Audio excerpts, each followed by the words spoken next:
Yes, would you like an introduction? Well, yeah, we better, because otherwise, unless the people who know me, they won't know who I am, do they? No good to try to be an interesting person or special or whatever it is if they don't know who I am. Is he new here? He's not sure. All right then. Yeah, go on then. Give us an introduction. Who are you? Well, that's pretty fine, that is. Hello and welcome to today's edition of Special People. Today we're joined by Kevin Tumbridge. That's right, yes. Hi Kevin. Hi, hello. Hi, right. Do you want to just tell the audience what you do?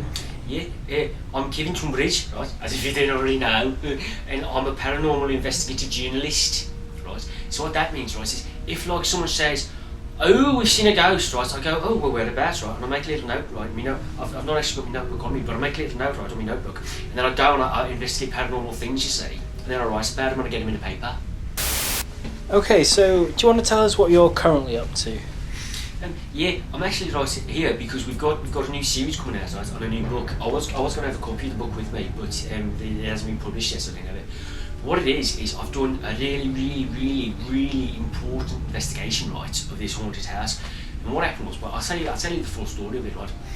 I got up one morning, right, and there was an email for me, and it said like there was this thing going on. So I went and had a little bit of a look, and I thought, right, well, tomorrow, because by the time I got down there, waiting for the bus and everything, it was mid-afternoon. There's no point doing anything mid-afternoon. You just don't feel like it, you know what I mean?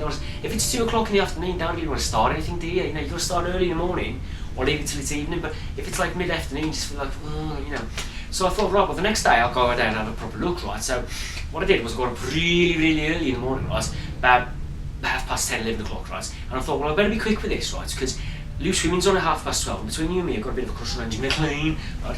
So I thought, right, well, I'll get up early, I'll go down there. So I went downstairs, I thought, right, since I've got such a big day ahead of me, right, I'll have a proper full English breakfast, right, proper cooked breakfast, you know, the full works, give me lots of energy, you know. What did you have? Cornflakes. When I went down, right, I poured myself a bowl of cornflakes, went to the fridge, there's no bloody milk, right? I hate it when people do that, right, they don't replace the milk. So I thought, right, well, I don't like my cornflakes dry, right, it's just not my thing. And they don't taste the same with water, do they? Right? So I thought, I know, I'll pop to the shops, right? Because they're quite handy, the shops. They're really close to where I live. Of course, I think if I lived somewhere else, they'd probably be a lot further away, but I don't know, because I don't live there, I live where I live, right? So anyway, when I went into the shop, right, this really gets really strange and interesting, right? Because I went into the local shop, and I won't give away any supermarket names, right? But our local Tesco's got a really big book department, right? And I went in, and I picked up my basket, right? My little basket. I picked up an empty one, you know, because I don't like the trolleys, because if you're only going in for a carton of milk and you've got a trolley, you look a bit of a weirdo, you know what I mean? So I went in, right, and I've got my basket, and I've got my milk. Well, I haven't got my milk just yet, because it's the doors, right, like, by the entrance, really, the doors, right? And there's another one at the back of the building by the exit. It's very clever the way they've done it. So I went in and I picked up my basket, and it's still empty, right, because I've not got over to where the milk is yet, you see. So I go in, right, and I'm looking, I walk past the book department, and you never guess what I see in the book department, right? Brian Blessed, right, he's there, 11 o'clock in the morning, right, and he's signing books, right, Brian Blessed. And I thought, wow, that's amazing. They went his books, right, I think he's lost one, because he was there, right, he was signing all the cookbooks with a felt tip pen, right, he went to the stationery bit that they got in Tesco's, right, yeah, you know, yeah, no, not by the computers, love, the other side. Well, I don't know how it's like where you are, love, I don't live there. Anyway, I'm like, funny, isn't she? Anyway, so I went in, right, and he'd got a pack of felted pens from... right, and he was just signing all the... So, he'd signed all the Jamie Oliver, right, he'd put his signature in the Gordon Ramsay, and by the time I got over to him, he was giving one to Nigella Lawson. And I went, oh, excuse me, right, I went just like that, right, because now you've got to imagine, right, I'm here, right, where I am, okay, and he's here, right, so you're there, you ain't there at all, but he's there, I'm here, he's right, and I says to him, right, I'm looking at him, right, I'm looking at him right in the eye, right, and I says, you've got a right big beard, and I says to him, right, you're gonna love this, right, I says to him, right, I said, because he's there and I'm here, right, and I said, just this close, and I said, oh, excuse me, mate, are you Brian Blessed? You'll never guess what he said to me. Guess what he said to me? What did he say? He said, fuck off! So anyway, guys, so he says that to me, guys, and I went, oh my god, yeah, I love you, man, you're great, you're like the big sex yeti, which I don't think was the right thing to say to him, because he looked a bit angry. Anyway, right, he's a lovely bloke, long story short, he hits me, right, not inside Tesco, like, later in the car park with his car, he's got oh, I don't really know cars. Is there one called the Volvo or something like that? Anyway, it's shiny, so he must be doing very well for himself. So anyway, right, I'm in Tesco's, right, and I'm walking in Tesco's. And I think, right, I've got to get my milk, right? So I'm walking around with me I'm walking around with my basket now, right? And you know, people are looking at me because I'm a bit of a defined figure, you know. I'm around where I live, people know me, right? Because they know I'm an investigative journalist, right? And a couple of people going, "Oh, Kevin," right? So it's quite nice, like. So I'm walking around with my basket and I'm trying to find the milk, and I go, I stop this woman. I go, "Excuse me, love, do you know where the milk is?" And she looked at me and went, "How the hell should I know where the milk is?" I thought, "Well, you work here?" She goes, "I don't bloody work here." I said, "Well, why are you dressed in a uniform then?" Anyway, long story short, right? She was drunk. Anyway, that's not the interest of me, right? So I get me milk, right? And I go home, got me milk, and I go home. And then I think, right, I better get out the house, right? But I've only just got back in, right? This is the problem with it. You think, right, I've got to get out the house and get to work, right, and do this and this. But you've only just got in, right? And sometimes you just don't feel like it, do you? You know what I mean? By the time you've gone out, you go... Anyway, I looked at my watch, right? And it was by this point about 5 to 12, right? 5 to 12 in the morning, okay? Which is like close to midday, right? And I thought, right, well, since we're this close anyway, I'm not going to get out and get back in time for loose women, right? So I thought, right, well, I'll stay where I am. I'll have 2 bowls of cornflakes, right? And then in the afternoon, I'd go. Anyway, it was a bit of a waste of time, right? Because Loose Women that day wasn't hosted by Andrew McLean, right? It was that other one who's married to the guy from The Breakfast Show. You know the one I mean? Do you know the one, the funny guy?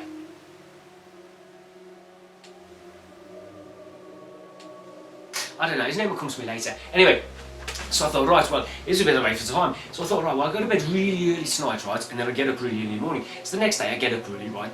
Same thing again. This time though, right? I've already got milk in, right?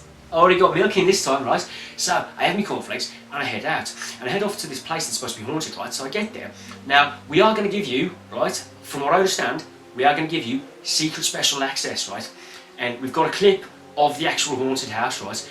Of me inside. It was very, very good, very, very funny. Well, not funny, so much funny, but basically, right, it was very scary, and I wet myself, okay? Now, here's the thing. Luckily, right, I wasn't wearing these trousers. I was wearing the dark trousers that don't show up wee. So anyway, right, on my way to the house, right, a very strange thing happened. And what happened was, as I was walking to the house, I was walking down the street, and you'll never guess what I saw, right? This is mad, this is, right, because it's weird, because you know how they say, like, some women play hard to get, right? Well, there's a woman, right, who I used to watch on some soaps and stuff, right? This actress, right, Rachel Shenson, she's always playing hard to get, right? To the point that she's actually taken out a restraining order against me. Now, I didn't know what this means, right, but my friend Bobby, okay, from the pub, okay, he's a ladies' man extraordinaire, really, he is, because I went to his house, right? He lives alone, he's a bachelor, right? He's not married, no sisters or anything. I went to his house. I looked in his wardrobe, it is full of women's clothes, okay? Now if that doesn't scream ladies' man to me, right, he is like the guy when it comes to picking up women, right? And he says the more that they ignore you, right, the more they want you, right? Because they want you to like chase them, you know? You gotta be careful how you chase them now, right? Because our other mate, Tommy, he's inside now. I don't know when he's getting out, but anyway, he took the chasing thing to a whole new level. Yeah, he actually broke into her house, which was a bit of a shame because it wasn't actually her house. He just sort of got it in his head that she lived beyond the house with a blue door, so the first blue door he came to, he kicked it in and went in. Anyway, it belonged to a couple of thugs, you know them skinhead ones, the ones with shaved heads, got Nazis tattooed on their foreheads. Well, it's the one next door to them, right, so luckily it was quite nice. They were Jehovah's Witnesses. They thought it was very amusing that someone was bashing down their door. Anyway, long story short, right, so I see this Rachel Shenton, right, and I think, right, here's my chance to, you know, schmooze her, you know, because believe it or not, I'm a bit of a debonair ladies' man, and what I thought I'd do, right, was I thought, right, I'll go over, okay, and I'll say hello, so I'll go over, you know, all like, you know, you're alright type of thing, right, she stood on the street corner there, right, she's just there, and I'm here, and she's there across the road, right, so I wait till there's no traffic, right, before crossing, because I'm a very smart man, you know, don't cross into traffic because the car's hurt. I learned that from Blind Blessed in the Tesco car park. So as I crossed the road, I went, Oi, Rachel, you alright, love? And the thing is, she does a lot of work for charity, and I think she must have been involved in the middle of one of her charity marathons, because as soon as she saw me, she realised she was supposed to be raising money for charity, and she started running. Now, the thing is, right, I've got these boots on, I don't know if you can see them. I like to wear them, okay, 'cause the thing is, one of my legs is a bit shorter than the other, right, and it's a little bit awkward if I'm trying to run and stuff. So, with one leg shorter than the other, I've got to wear these special boots, you see, to keep sort of inside. Otherwise, what happens is, I sort of list, right, so if I don't wear special boots, because I sort of list, and if I don't fall over, what does happen is I end up going round and round and round and round and round in circles, and I get very dizzy and then I throw up. And the thing is, girls don't really fancy if you're there sort of wiping vomit off your legs, you know what I mean? So I thought, right, well, I can't really chase her. I sort of hobbled along a little bit, you know, at first. Absolutely like that, right? But she was too fast for me, she got away. But, you know, just if you are watching Rachel, you know, I know what's going on, you know, you don't need to worry. I'm not mental or anything like that. Anyway, on the way to the house, right, so I get to the haunted house. And this is the bit that's really, really special, okay? Because what happened was, right, when I got to the house, there was no front door. And I thought, well, that's really clever, that, isn't it? Because if you were a ghost, right, and you didn't want people to come and look at you, right, would you have a door in your front door? No, of course you wouldn't. Because as soon as you put a lock on something, right, it makes people want to get in more, doesn't it? Right? So I thought, this guy's really clever, this ghost, right, he's taking his front door off. The problem was, right, in retrospect, would a ghost need to take a door off? Right? How would he take a door off? Because they can't touch you, right? Because they're just like vapour and mist and stuff. So anyway, what happened was, I went inside, right, and they'd also been really clever another time. They put all this like yellow and orange tape around saying like, hazard, danger, do not enter and stuff like that. And I thought, well, that's just, you know, them trying to put me off. So I walked in. I don't know if you've ever seen Home Alone 2, Lost in New York. Have you? No. You've never seen it? Right, well, the problem was, right, again, the night before, I stayed up all night watching that, right? So as I went in, I was thinking like, what if it's the ghost of some burglars and stuff? And I went in, and the place was like ramshackle and falling apart, right? A bit like the house that you got the like the final fight scene in. And I thought, right, something's going on here. So I went in, right, and I was all like sleuthy type of thing, you know, because you don't want to just walk in bold and brash. You know? I've not got one of them backpacks, I've not even got a boiler suit, you know, so I'm not really a ghostbuster type thing. And anyway, I'm not there to like bust the ghost or anything, you know, like bust their asses as they say on American television and stuff like that. We saw a show the other night from America. Violent as hell. Oh, it was. They were all on bikes and stuff and just whacking each other over the head and stuff, and one guy went to prison and they bashed him in the back of the head with a wrench. What's that about? You don't get that on Neighbours or Coronation Street, do you? Anyway, bloody thing. Anyway, so I went in, right, and I thought, right, I've got to like entice the ghost, you know what I mean? You can't just sort of stand there and sort of not do anything, because the ghost might not know you're home, you know what I mean? You might not know they've got a visitor. So I sort of stood there in the middle of like this empty sort of haunted house, right, and I said, "Cooey, ghost." Absolutely nothing. Now, if nothing happening isn't a sign that there's something there, because if there was nothing there, there'd be stuff happening, you know what I mean? But it's really, there's nothing there. But when there's something there and they don't want you to know that they're there, they don't do anything. So there's people there, but they don't want you to know they're there. So, you know, like if the taxman or something, or the bailiff's come knocking your door and you hide behind the street and pretend you're not in. Exact same thing, right? So I'm thinking, right, they're trying to double bluff me here. So I said, well, it's alright, I don't want to see any ghosts. Right, always thinking, right? I said, I don't want to see any ghosts even if there is. I'm just here to say how I don't like ghosts, right? Trying to rile them up a bit, you know. Anyway, well, I won't get into exactly what happened, but you have got the clip later from the DVD we're releasing. We're going to release the DVD at the same time we're releasing the book. Hopefully they come out at the same time, just in time for Christmas. If not in time for Christmas, in time for Halloween. Was that not in time for Halloween, in time for Christmas? But it's one of the two, it's either Halloween or Christmas. What is it, Easter? So, in the end, did you find a ghost? Well, I can't actually go into much detail about that, but, you know, as I say, it is on the DVD, and we have got a bit of an enticing clip that we're going to show you. Yeah, you know. Of course, the weird thing about it is, I have been incredibly successful as a paranormal investigative journalist, especially considering I've had no training in it. Okay, so do you want to just tell us just a little bit more about the DVD and book, and sort of what's it about and where we can buy it? Yeah, well, the thing is, right, because it's such a highly specialised type of DVD and book, right, and because there's only going to be a limited number, right, we're looking at about 500,000 copies, it's not available in the shops, right? Now, when something's not available in the shops, that's when you know it's really, really high class and limited, right? Only a select few.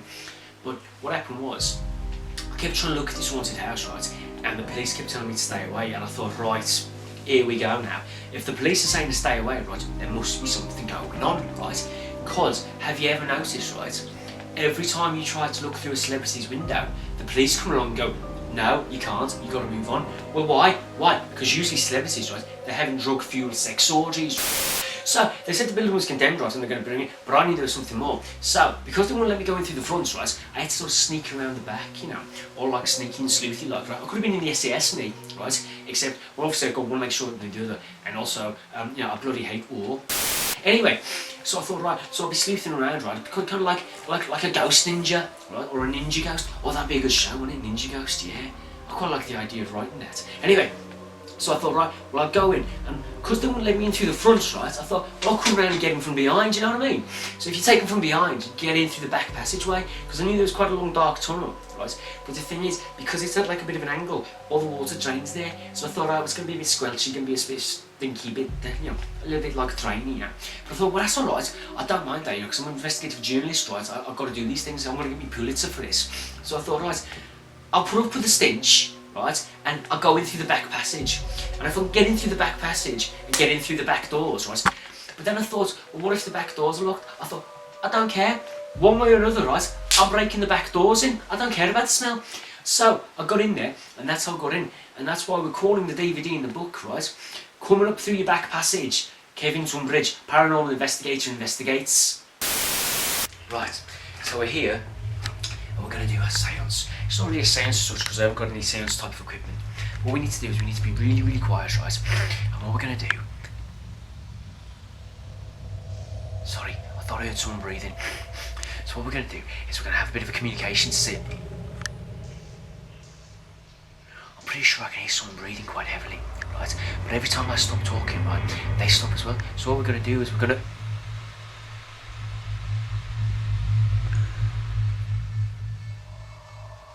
Sorry, I was hoping I could fool them then into sort of doing something when I stopped, you know, trying to outsmart them like. So what we're going to do is I'm just going to have a bit of a sit down here, right? I've got my trusty aid just here, right? And this should help me communicate with the spirits from beyond the grave. So what I'm going to do is I'm just going to take a seat, right, if I can find it. There we go. So I'm just going to have a bit of a seat here now. Okay. Right. Okay. This is all going to be on my DVD, right? And this what we do now is going to be the DVD. And this is going to be where Kevin Tumbridge, Paranormal Investigator, investigates, right? So what we're going to do is we're just going to ask, I'm going to use my trusty wand, right? It's not a wand like a... It's not one of them type of things. It's not from a mucky shop or anything. But what we're going to do is I'm just going to see if there's anybody here. So... Hello? Anybody?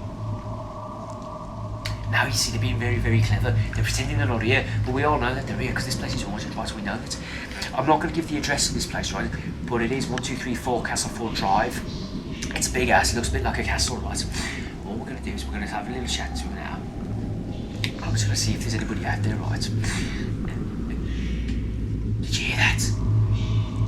I thought I heard something. No, right, it's okay, it's okay. What we'll do, right, I should have brought my friend. I've got a friend who's a bit of a psychic medium, right? Whereas I'm a psychic large. Yeah, medium and large. Anyway, we should be joking, Right, so what we're going to do is we're going to... Was that you then? Did you do that? Oh my god, I'm sure something moved.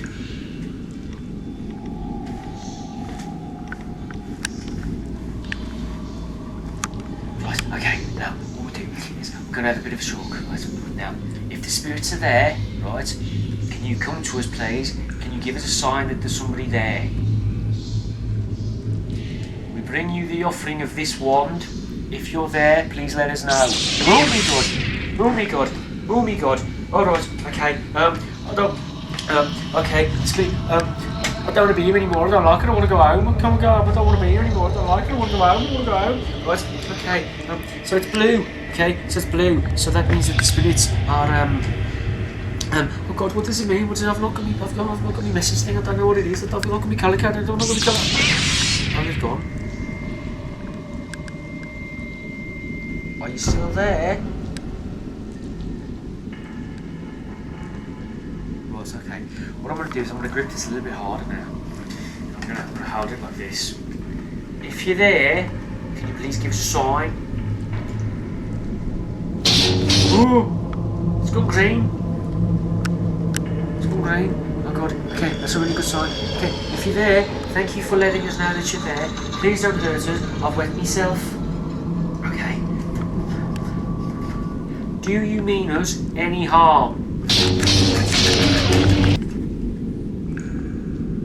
Can you give us an indication of your mood? Blue.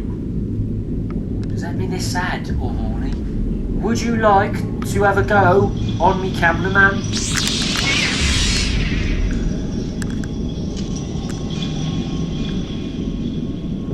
Okay. Would you like to have a go on me? What balls to you then? I wasn't long type anyway. Okay. Do you mind us being in your home? I don't know what that means. What's it mean? Have you got the book? Have you got the book? Oh, I haven't got the book. We should have brought somebody else with us. Do you like disco music?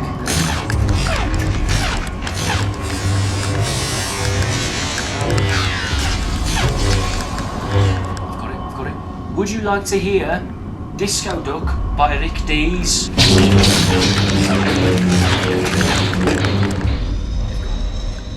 Right, okay.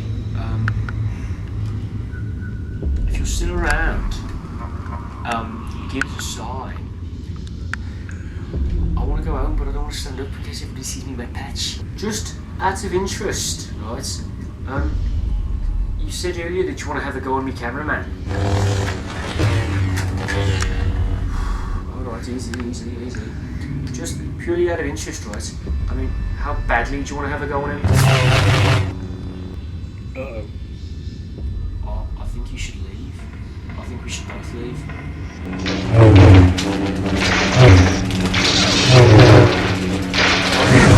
Get out of here, man. Get out of here. It's coming for you.